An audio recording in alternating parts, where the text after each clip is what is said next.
మహానటుడు ఎన్టీఆర్ కి dialogue delivery నేర్పిన నటుడాయన. దేవదాసు పాత్రలో లోటుపాట్లున్నాయని అక్కినేనిని విమర్శించిన వ్యక్తి ఆయన.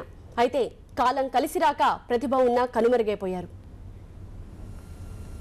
కటకంశెట్టి పరిపూర్ణరావు ఈ పేరు చెబితే గోదావరి జిల్లాలో పాతతరం వాళ్ళకి ఫ్లాష్ బ్యాక్ గుర్తుకొస్తుంది. 1950, 1960 మధ్య సినిమాల రీళ్లన్నీ కళ్ల ముందు గిర్రును తిరుగుతాయి. ఎంతో మంది మహానటులకు నటనలో నడకలు నేర్పారు పరిపూర్ణరావు. ఎన్టీఆర్, ఏఎన్ఆర్, ఎంజీఆర్, రాజకుమార్ లాంటి అగ్రతారలతో దిగ్దర్శకులతో ఆయనకు పరిచయాలు ఉండేవి. మాయాబజార్ సినిమాలో అభిమన్యుడి పాత్ర పోషించిన ఏఎన్ఆర్ కు డూబ్గా నటించారు.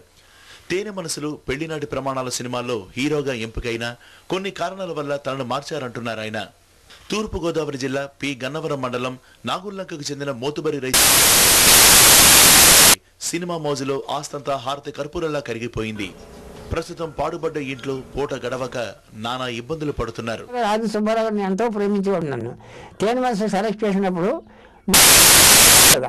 హీరోగా సెలెక్ట్ చేస్తే మరి ఆ సినిమాకు గుత్తాధిపత్యం చేసినటువంటి గుత్తాధికారులు పెత్తందారులు ఏం చేశారు, నన్ను రాకూడదు. పరిపూర్ణరావు సినీ పరిశ్రమకు ఉన్నదంతా ఊడ్చిపెట్టడం వల్లనే తమకు ఈ పరిస్థితి దాపురించిందని ఆయన భార్య వాపోతోంది. ఈ గొప్ప నటుడిని ఆదుకుంటే మరెందరో కళాకారుల్ని తీర్చిదిద్దే సత్తా ఆయనలో ఉందంటున్నారు గ్రామస్తులు. ఆయనది ఆపేసారు, మాది ఆపేసారు.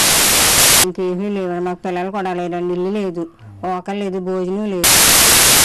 పుట్టింటూరు నా గురించి ఆదరించిన వ్యక్తి ఈవేళ ఆయన యొక్క పరిస్థితి చూస్తే కళాకారులుగా ఆయన అయిపోవడం జరిగింది. అందుచేత ఆయనకి అన్ని విధాలు సహకరిస్తే బాగా ఇంకా కొంతమంది తయారు చేయడానికి అవకాశం ఉంటుంది. పూర్ణరావును ప్రభుత్వం సినీ పరిశ్రమ ఆదుకోవాలంటున్నారు గ్రామస్తులు.